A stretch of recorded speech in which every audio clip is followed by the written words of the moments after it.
Assalamualaikum warahmatullahi wabarakatuh.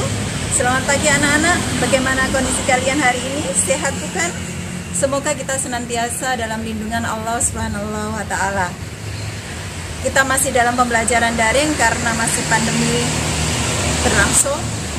Ya, untuk itu tinggal di rumah, jalankan protokol kesehatan, jaga jarak, cuci tangan, pakai masker. Ini sebelum pembelajaran dimulai, mari kita berdoa sesuai dengan agama dan kepercayaan kita masing-masing. Berdoa mulai. Berdoa selesai. Persiapkan buku paket, kemudian buku tulis, alat tulis sebelum pembelajaran kita sampai pada materi. Ya. Buka buku halaman 210 sampai dengan 232, yaitu tentang aplikasi teknologi ramah lingkungan. Akhir-akhir ini musim penghujan, banyak masalah genangan air di sekitar lingkungan rumah kalian, banyak daerah-daerah yang terendam banjir, kemudian masalah-masalah sampah. Maka materi kali ini adalah materi yang sangat cocok kita bahas, sehingga kalian tahu bagaimana solusi dari permasalahan yang ada di lingkungan sekitar kita. Dan saya ucapkan terima kasih atas respon-respon dari pertemuan-pertemuan kemarin, yaitu baik tugas maupun tanggapannya. Untuk itu kita sampai pada materi berikutnya. Materi kali ini adalah teknologi ramah lingkungan dalam sub pokok bahasan aplikasi teknologi ramah lingkungan. Masih ingatkah kalian dengan materi di bab lalu tentang tanah dan keberlangsungan kehidupan? Maka untuk menjaga kelestarian tanah, kita diperlukan penerapan teknologi ramah lingkungan. Dan kita bahas pada pembelajaran kali ini. Jadi ada keterkaitan antara bahasan yang terdahulu dengan bahasan yang sekarang. Untuk memulai pembelajaran ini, untuk membuka pemikiran-pemikiran kalian, maka kalian cari solusi atau jawaban dari pertanyaan ini. Apakah kalian tahu jenis alat yang menerapkan teknologi ramah lingkungan? Apakah yang bisa kalian lakukan di musim hujan ini untuk mengatasi genangan air hujan dan sampah di sekitar lingkungan rumah kalian dengan prinsip penerapan teknologi ramah lingkungan? Nah, untuk memecahkan atau mencari solusi dari pertanyaan-pertanyaan tersebut, kita akan ke pembelajaran berikut, yaitu materi berikut.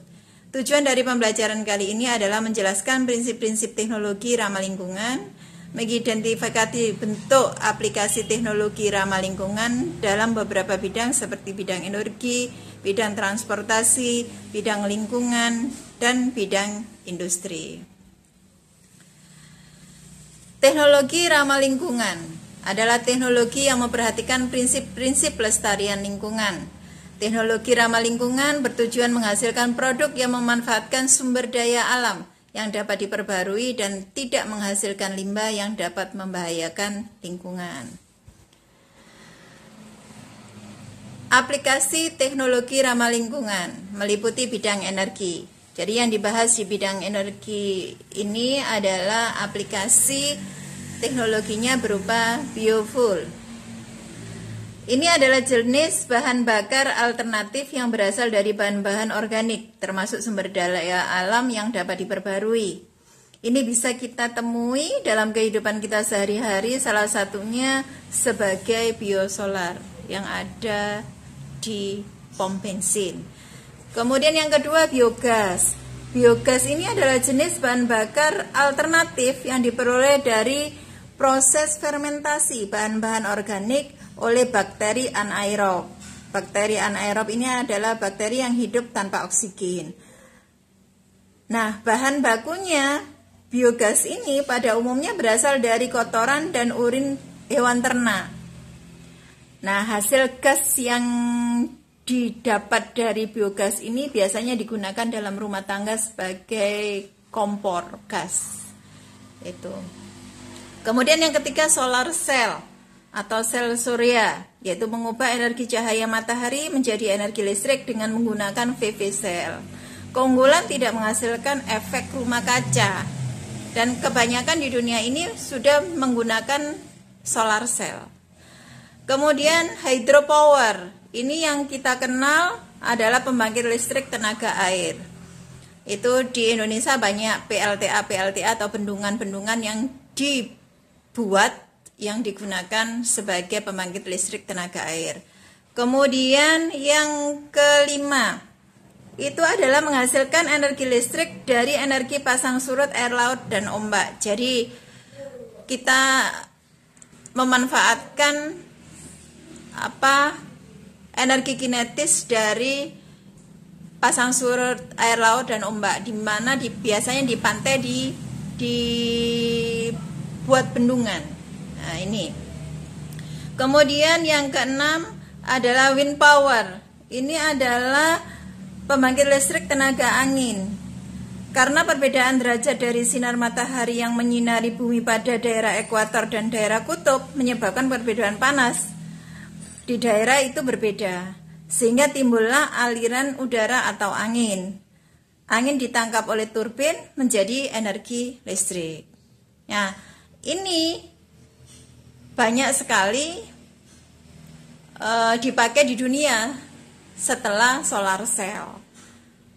Kemudian geothermal, ini memanfaatkan panas bumi kita sebagai energi. Kemudian yang kedelapan adalah hydrogen power atau fuel cell. Ini menggunakan gas hidrogen sebagai sumber energinya. Selanjutnya di bidang transportasi. Nah, di bidang transportasi ini ada kendaraan hidrogen, jelas ini adalah bahan bakarnya adalah gas hidrogen. Mobil surya, ini bahan bakarnya adalah diambil dari energi matahari seperti solar cell tadi. Kemudian ada mobil listrik, tentunya menggunakan energi listrik. Nah, semua ini adalah tidak menghasilkan limbah, memperkecil limbah.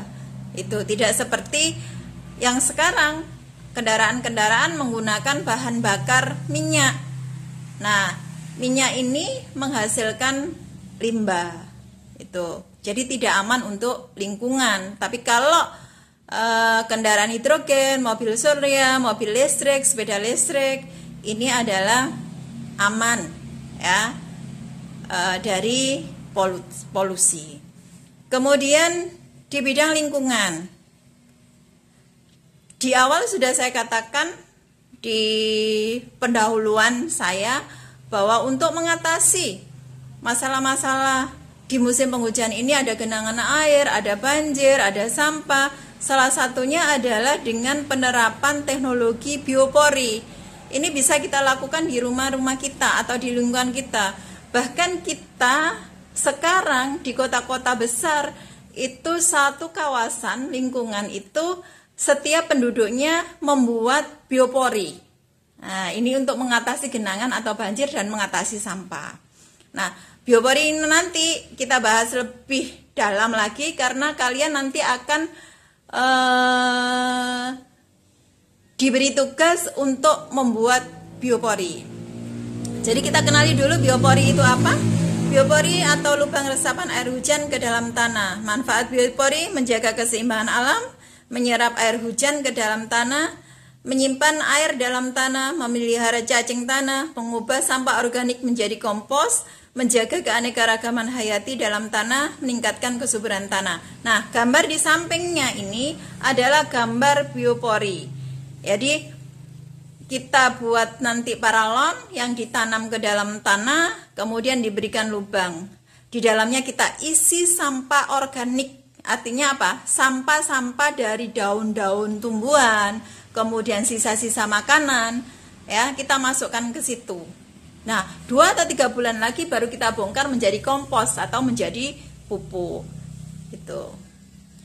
Kemudian yang kedua, dalam bidang lingkungan, penerapan teknologi ramah lingkungan adalah fitoremediasi, yaitu teknologi penggunaan tumbuhan untuk memindahkan atau menghilangkan atau menghancurkan bahan pencemar atau polutan. Kemudian toilet pengompos, teknologi toilet sederhana yang hemat air tetapi higienis dan tidak bau. Pemurnian air, teknologi untuk menghasilkan air yang dapat digunakan untuk keperluan tertentu. Kemudian di bidang industri atau ini ada dikenal dengan biopulping, yaitu proses pelapukan kayu dan sampah tanaman oleh mikroorganisme menginspirasi terciptanya teknologi biopulping yang bermanfaat, menghemat energi dan pemakaian bahan kimia. Oke, kesimpulan yang bisa kita pelajari dari materi ini adalah dalam pembelajaran ini adalah teknologi ramah lingkungan bertujuan menghasilkan produk yang memanfaatkan sumber daya alam yang dapat diperbarui dan tidak menghasilkan limbah yang dapat membahayakan lingkungan. Teknologi ramah lingkungan diaplikasikan pada berbagai bidang, yaitu bidang energi, bidang transportasi, bidang lingkungan, dan bidang industri. Tadi saya ungkapkan pada pembelajaran ini, ya, kalau memang ada pertanyaan, nanti kita bahas di WA Group. Oke, baiklah anak-anak, itu tadi materi yang bisa saya sampaikan dalam pertemuan kali ini, yaitu mengenai aplikasi teknologi ramah lingkungan. Menegaskan tugas kalian tentang biopori, yaitu mengatasi genangan-genangan air yang ada di rumah kalian pada musim penghujan.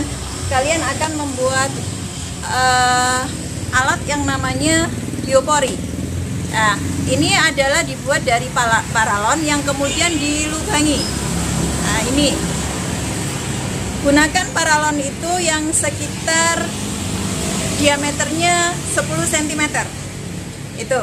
Kemudian di sini ada penutupnya. Nah, penutupnya juga dilubangi. Nah, ini nanti ditanam ke dalam tanah. Nah, dimasukkan dalam tanah, jadi lubangi tanah. Kemudian ini dimasukkan sampai ini sampai pas permukaan tanah. Kemudian ini juga digunakan untuk pembuatan kompos. Jadi nanti kalau ini sudah ditanam ke dalam tanah, ini bisa dimasuki sampah-sampah organik seperti daun-daun, sisa-sisa makanan, ya. Kemudian nanti, ya, ini ditutup. Nah, sehingga ini hanya nampak di permukaan tanah. Itu. Kemudian untuk menghasilkan kompos dari sampah organik yang sudah kita masukkan tadi, itu kita memerlukan 2-3 bulan untuk mengambilnya kembali. Nah, demikian. Jadi kalian buat tugas ini secara kelompok, kemudian kelompoknya nanti ditentukan di WA Group, ya. Terus laporannya individu. Demikian anak-anak materi kali ini. Saya akhiri. Wassalamualaikum warahmatullahi wabarakatuh. Salam sehat.